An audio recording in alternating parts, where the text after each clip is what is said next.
The thing that stops most people is the start. Especially something like building your own home can feel like such an insurmountable challenge that most people will just never try.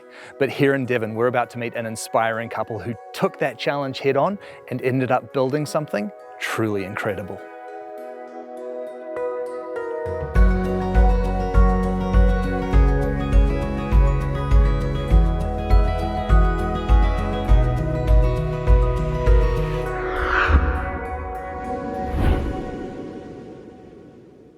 Hi Elliot, so nice to meet you. Nice to meet you. G'day Isaac, how you doing? It's good to meet you, man. It is so lovely to meet you, and wow, this is such a great place that you've created here. Thank you so much. Even the drive here was just absolutely enchanting. These little beautiful roads all lined with the trees. It was gorgeous. Yeah, we love it. It is so pretty, but definitely narrow blessed. lanes though, I bet. Very narrow lanes. As we were driving in here, I was thinking to myself, how on earth did you get the tiny house here? Yeah, it was... With great difficulty. Yeah, it was difficult. We had to like pivot the house a couple of times, do a couple of maneuvers. And in the end, a telehandler did the final maneuver at the back to then get that straight run in. So it was a bit of a, fun day. Using farm equipment. Farm equipment. We're very grateful to be on farmers' land, so we had help. Yeah. And how did you find this parking space? It's actually a friend of ours, family relative. So yeah, we needed somewhere and she asked, and we kind of just built a relationship from there. Yeah, we're really blessed. Yeah, lovely, very private spot here in the orchard, gorgeous surroundings, and no shortage of apples. Yeah, I think like last year the squirrels like ate all of them, so we had like nothing. Yeah. But then this year it's like come back. The opposite. The opposite. So trying to find every possible use for an apple we can think of, like maybe cider or I don't know, just eating as many as we can. Yeah. That's a great problem to have. Yeah. There's worse problems. Yeah. And tell me about your journey into the tiny house and what was it that inspired all of this? I think it was like the pandemic. We were in our third year of uni during the pandemic, and I'd always wanted to build a house because my granddad, he built all his houses that he lived in, so I just always had that as a bit of like a dream. And then I think we just were chatting about it, weren't we, like during that time being like cooped up. Yeah, and then we just started to design it and things. I think we bought the windows first, but we didn't have the resources. Yeah, I remember like it was like third year of uni, and in like the London house I was living in, just these like semicircle windows just being sat downstairs. They looked so random, and I think everyone who saw them was like, what is that doing there? Like they had no idea we were like thinking of doing a tiny house, but it was kind of all just, we were just kind of dreaming, I guess. Yeah. Yeah. And you did do all of the build yourselves, didn't you? Yes. Yeah. Very impressive. Yeah, I went on a course in Wales to the Centre for Alternative Technology in Machynlleth, and they run a tiny house building course, which was awesome. It was like a 5-day thing, and it was really just to kind of see what was possible. I'd never really built anything before, and then so we were both going in it together, and then kind of relayed what I'd learned, and then we kind of jumped in together, all hands on deck, and had a go. Yeah, we had some help as well from like my dad does a lot of DIY like construction and things, so he helped a bit, and then like we have a friend who is like a tradesperson and come and stay and do like a trade swap and film him a music video, and then he like does some work on the house. So trade swap. That was quite fun. That's such a great trade swap as well, because of course you are both involved in film and creative ventures. Yeah. I think it's sometimes an ironic thing to be so like off grid but doing digital jobs in that sense, but it kind of helps to balance it all out so you're not just fully immersed in one world. I think you're so right about that. If you have a job where you're completely immersed in technology, having the ability to completely disconnect, switch off and immerse yourself in nature and unwind, it's actually really important. Yeah, it is. I think living off grid in a tiny house, like it's definitely still a choice to like switch off, because I think some people think, oh, like it'll just fix my attention span, like, but actually you still have to like choose to be like, no, I'm gonna like intentionally go outside and do this, or I'm gonna like do something that's not a screen. And tell me about building the tiny house and what the process of that was like for you. Yeah. It's felt like a very long road. It's been important there's certain things you need to live in first for us, and then you realise what you need as you're living in it, and you go, oh, that would be nice there, or so I think that's been good. Yeah, and you like designed it all on SketchUp, didn't you? Because people often ask like, oh, was this like a flat pack that you did? And we were like, oh no, actually we just like designed it on SketchUp. It was really exciting, like getting the like first like wood deliveries and stuff, like all of the timber, and then I think the cladding, when that came, that was really fun because it was from like a local sawmill, so the people were like so friendly. And I love the look of this timber as well. I especially like the way that you've kept the live edge on the timber for the exterior cladding, because that's quite an unusual feature. Yeah, we kind of took a risk with it in that it probably will eventually all fall off at some point, the bark, but it's actually, particularly this side, the less weather-beaten side, will hopefully hold up, and the oil we used really helped to preserve that as long as possible. Yeah. And what size is the tiny house? So I think it's about 6.5 meters long, 2.5 meters wide, and 4 meters high. Great. Yeah. And I absolutely love the style that you've gone for here as well. It's got that real kind of rustic cottage cabin aesthetic. Yeah. Oh, thank you.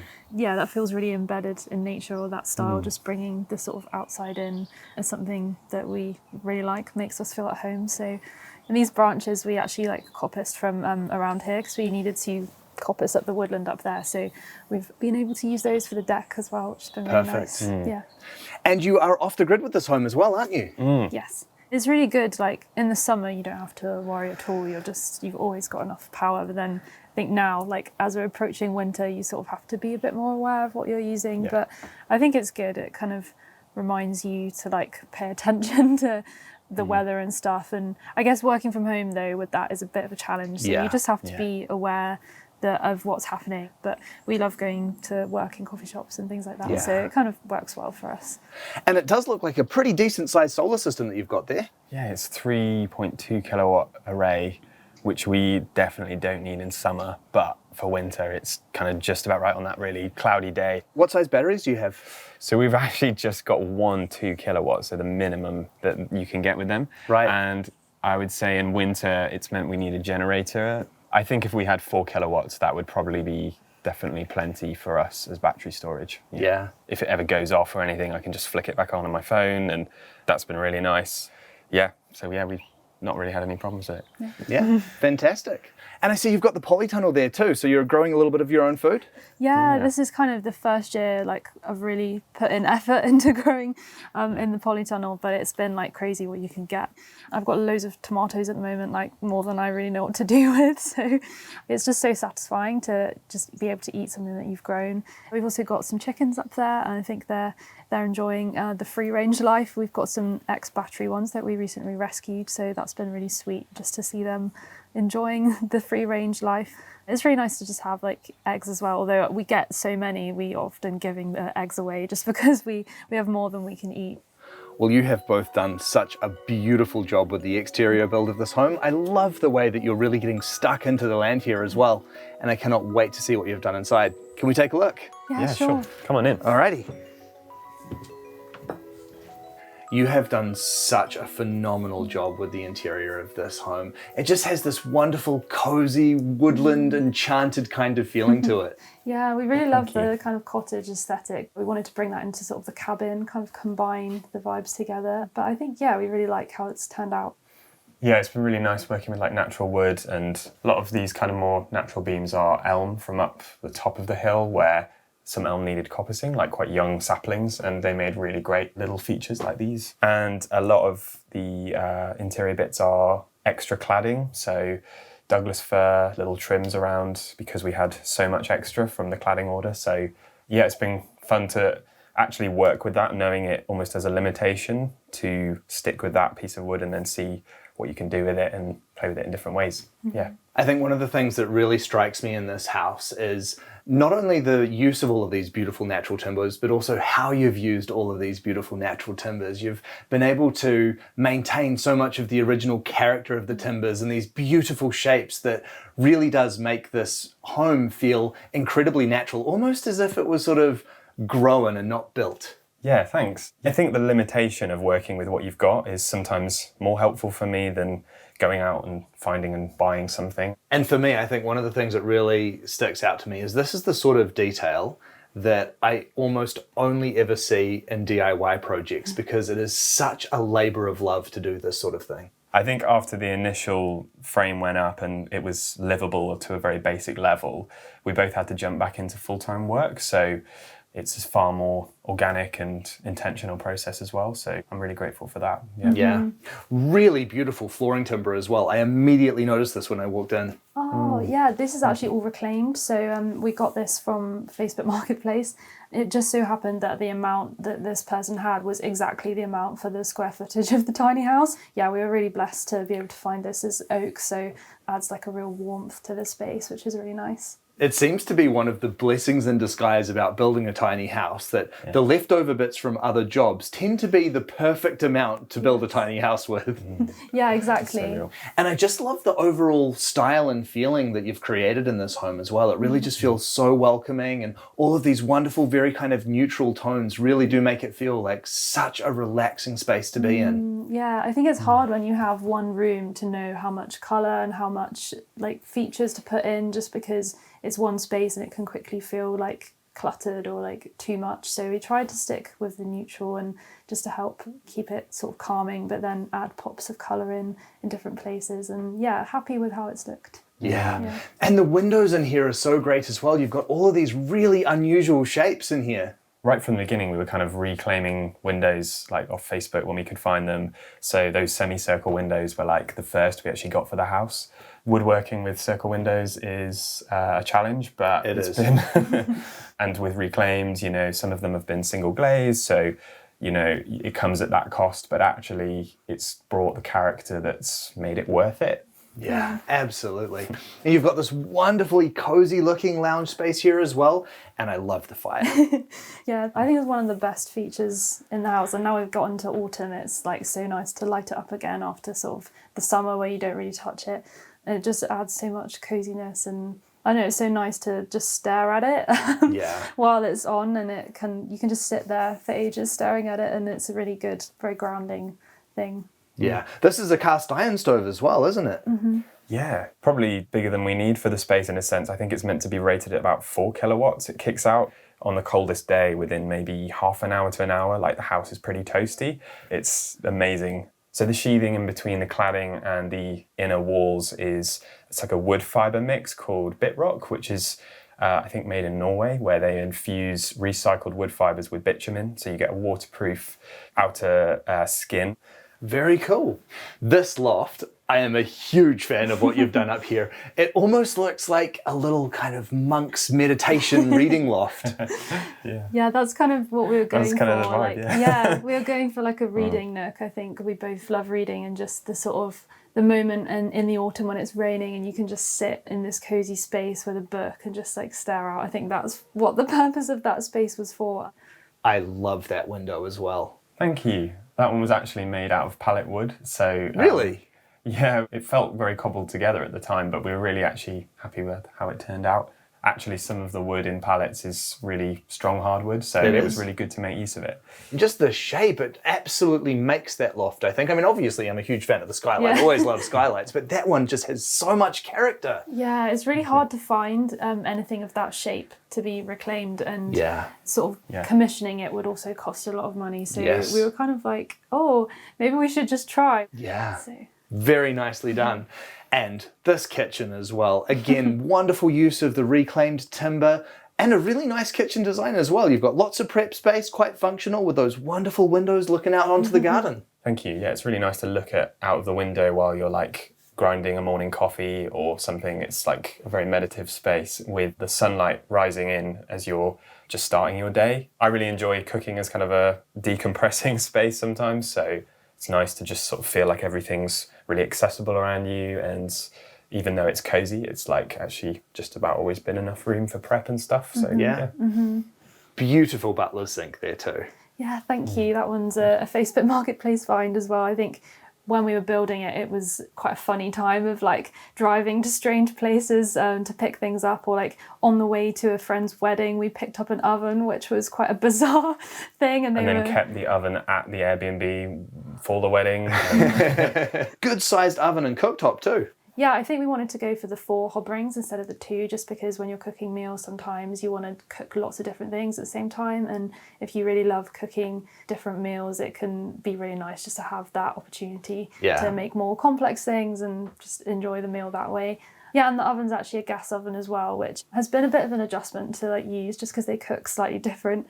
But in an off-grid home, it's really good to have a gas oven. Absolutely. There's nothing worse than running out of power halfway through baking a cake. Yeah, definitely. That was a very sad moment when that happens.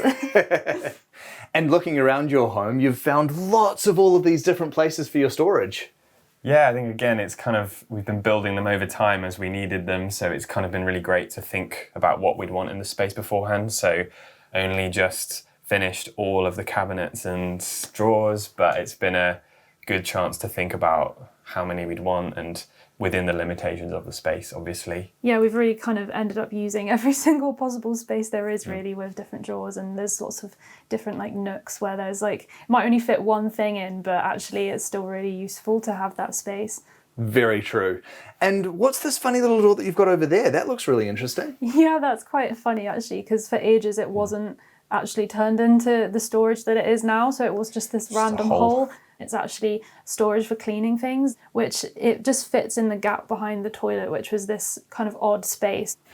And the bathroom, I really, really love what you've done in there. That shower tub is absolutely on point. Oh, thank you. Yeah, it's so nice. It's like a deep soaking tub, so you can't stretch out in it, but it can go up to sort of your shoulders. So it does really feel really relaxing still. And it's just really nice as well, because if you're having a shower, it doesn't spray the water everywhere. So it's also really useful. Very true. I think no matter the size of the house, if you can fit a bathtub in it, you're winning. Yes, definitely. And the composting toilet, this is one of your own creation. Yeah, we kind of have been through a couple of iterations since we had it. So it's basically a standard compost toilet bowl, and then we've kind of made the box that it sits within. And yeah, it's just got a fan that runs. So it's very simple really, but it's actually quite easy to take out each time, and it's fine to use, we find. So it may be that we do like a Mark II version one day if we see something else that we like, but actually for now it works really well. Yeah. And again, I think this is one of the wonderful things about being DIYers is that you can do that. You can experiment with something, you can chop and change if it's not working, you can reinvent and give something brand new a try. Yeah. Fantastic. And in both the kitchen and the bathroom, you've done absolutely beautiful tile work. Oh, thank you. Yeah, that was definitely a learning curve because I've never done tiling before. And we wanted to put in this shower nook that's sort of an arch shape, which was actually very difficult to do. And it took a while to figure out how we were going to do that. But I think it works really well, and it's like a really sweet addition. So glad it worked out in the end. Absolutely. And the loft. I am such a huge fan of that space. That circular window just absolutely dominates and again just adds this wonderful amount of character to the space. Yeah, we really loved that look and feeling almost like a birdhouse, like having that circle window in the loft. So really glad we were able to put that in, and it just makes such a cozy space up there. And it's so nice that it's next to the bed, because when you wake up in the morning you can sort of just look out the window straight away and just see like birds or whatever outside, which is like so nice. Yeah, and we've had the house in a couple of different locations through the build, so it's been cool to see how light comes in at different angles by having it in different positions, and it's really nice with that one now. It kind of rises up into that window, so we do have a curtain for it so it doesn't just blind you, but it's a really nice way to kind of start the day. Yeah. There's a little bit more storage up there as well. Yeah, that's a recent addition as well, actually. Just really good to have that little extra bit of space for sort of bedding and towels and things like that. And the lid does lift as well, which is really cool. Yeah. And I absolutely love the bedside light that you've created up there. Oh, thanks. Yeah, that was actually a project like while we were still at uni that I made before we'd even planned or thought about the tiny house. And my brother and me sometimes used to make lamps, so random. So like, I think it was just probably a inner yearning for like the more natural wood in what at the time was like a London house that we were in for uni, and just wanting to kind of bring more of the outside in, and that then I guess turned into this. Yeah. And you both work from home as well. How does that all work in here? Yeah, it can be tricky, especially in the winter when it's raining outside. You can't like go outside to work, because we have worked in the garden during the summer, which is so nice. But in the winter, that's obviously not an option.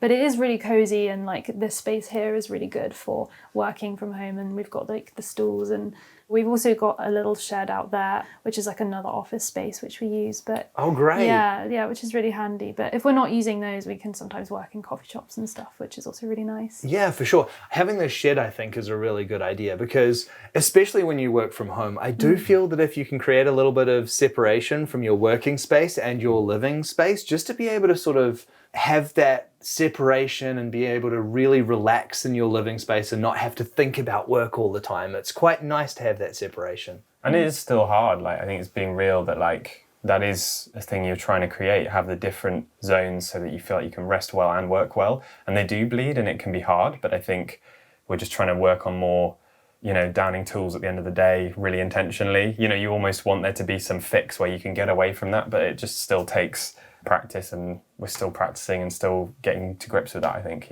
Yeah.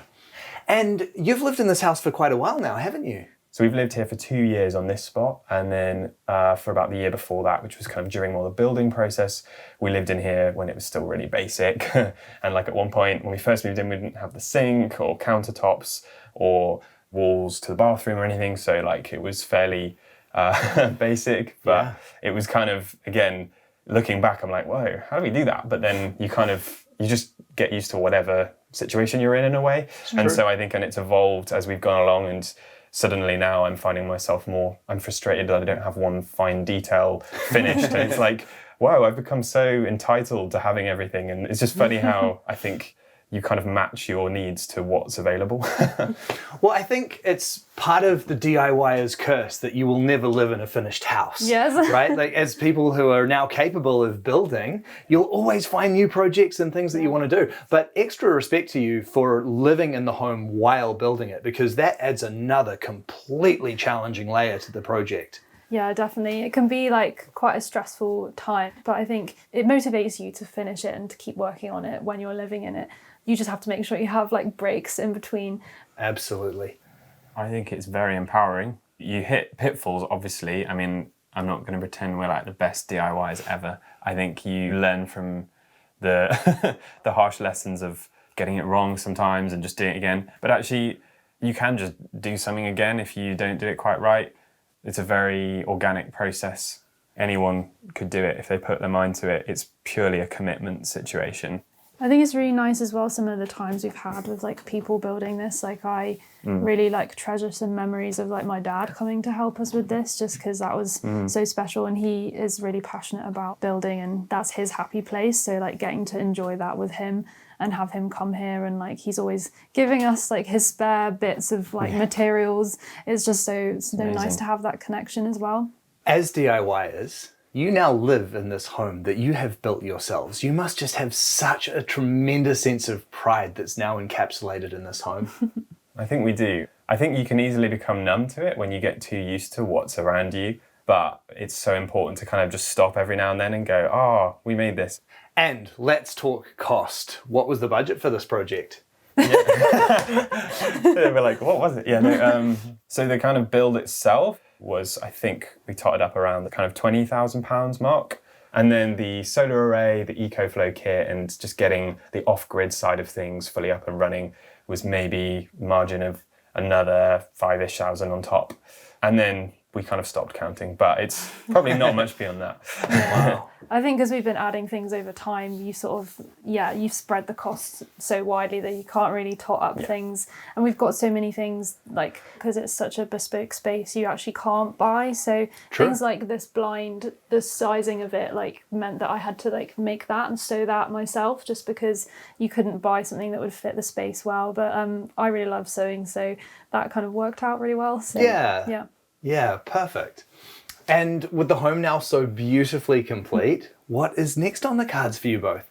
I think we're actually excited right now just to kind of actually live in it as a finished space, which feels like it's been such a long time coming. And as you said, as DIYers, there's always more, and you kind of, your brain wanders to like, oh, I could just do that, and you see everything you thought, oh, I could have done that. But actually, it's going to be really nice just to kind of do life in here without the kind of feeling like you have to use every minute for something else. And it's going to be nice to just kind of do life in here, enjoy it for a while, and maybe the next little weird niche project will come along that we want to make whether it's here or, I don't know, somewhere else. But yeah, there is definitely a bug you get for doing little things like this. I think it's crazy that it's now actually at the original vision that we had, because it's taken so long to get from how we originally imagined it. We sort of want to pause and take stock and just enjoy that it actually made that goal, which is really nice. So I think, yeah, we're just really looking forward to enjoying it for a while and then seeing what happens. But we've got the garden to work on, and like we can put our time into that now, which is really nice. Yeah, absolutely.